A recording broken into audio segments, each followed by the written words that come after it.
imperialismo e a legitimação pelas teorias racistas do século XIX. Fonte: História, Sociedade e Cidadania, 9º ano, autor Alfredo Boulos Jr. A partir de 1870, as potências capitalistas como Estados Unidos, Grã-Bretanha, França e Japão entraram numa disputa por colônias ou áreas de influência na Ásia, África e América Latina.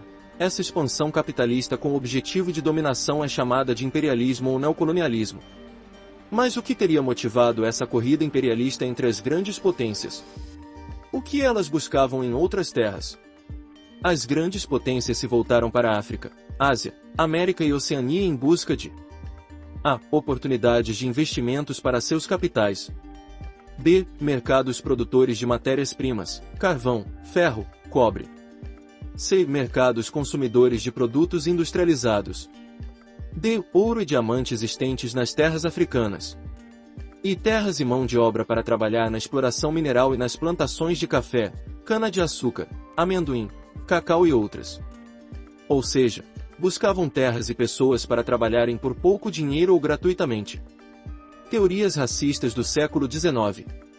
Para justificar a dominação imperialista sobre outros povos, os europeus desenvolveram um conjunto de teorias racistas. Essas teorias diziam basicamente que a raça branca era superior à raça negra e à amarela, e que, na luta pela vida, somente as raças superiores sobreviveriam. Hoje, não se aceita mais a existência de raças humanas e nem a superioridade de um povo sobre outro. Hoje se sabe que só existe uma raça, a raça humana, e sabe-se também que nenhum povo é superior a outro. No século XIX, porém, as teorias racistas foram consideradas científicas e justificaram a dominação imperialista na Ásia, África, América e Oceania. Por se considerarem superiores aos demais povos, os europeus diziam que tinham o dever de civilizá-los, isto é, de levar a eles o progresso e os bons costumes. Em outras palavras, diziam ter uma missão civilizadora para com os povos de cor. Essa missão, segundo eles, era o fardo do homem branco. O imperialismo na África.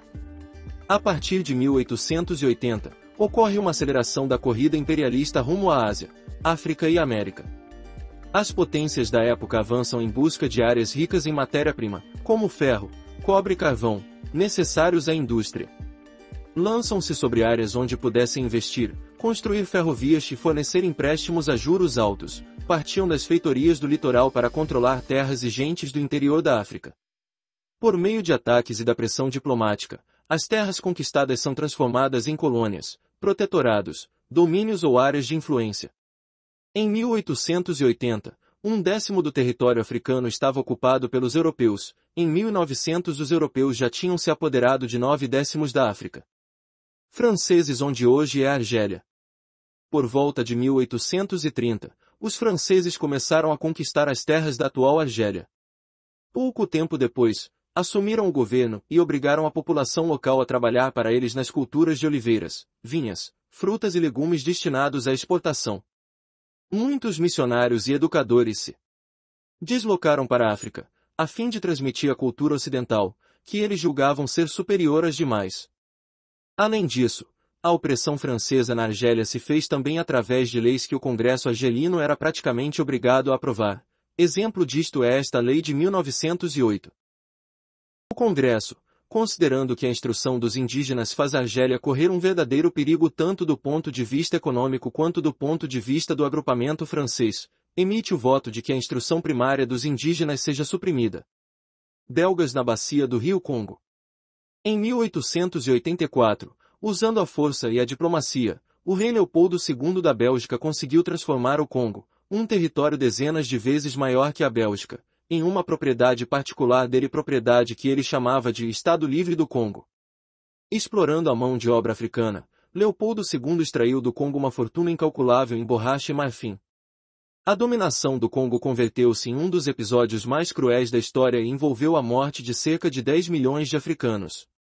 As mulheres, crianças e idosos eram acorrentados e mantidos como reféns, enquanto os homens iam à floresta coletar borracha e marfim.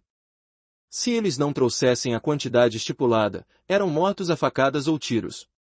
Em 1903, o missionário batista A. Sriveney divulgou os horrores que ele havia presenciado no Congo. Diante disso, e sob pressão da opinião pública internacional, o rei Leopoldo II, da Bélgica, perdeu seu direito ao Congo, que passou, então, a ser administrado pelo governo belga. Britânicos na África. A Grã-Bretanha foi um dos países que lideraram a corrida pela África. No Egito, os britânicos estabeleceram um protetorado aproveitando-se do endividamento do governo egípcio por ocasião da construção do Canal de Suez, obra financiada por capitais franceses e egípcios. No Sudão, os britânicos usaram a violência. Os sudaneses, que praticavam a religião muçulmana, reagiram travando com eles a chamada Guerra Santa. E, apesar de algumas vitórias expressivas, acabaram derrotados graças à superioridade bélica dos britânicos.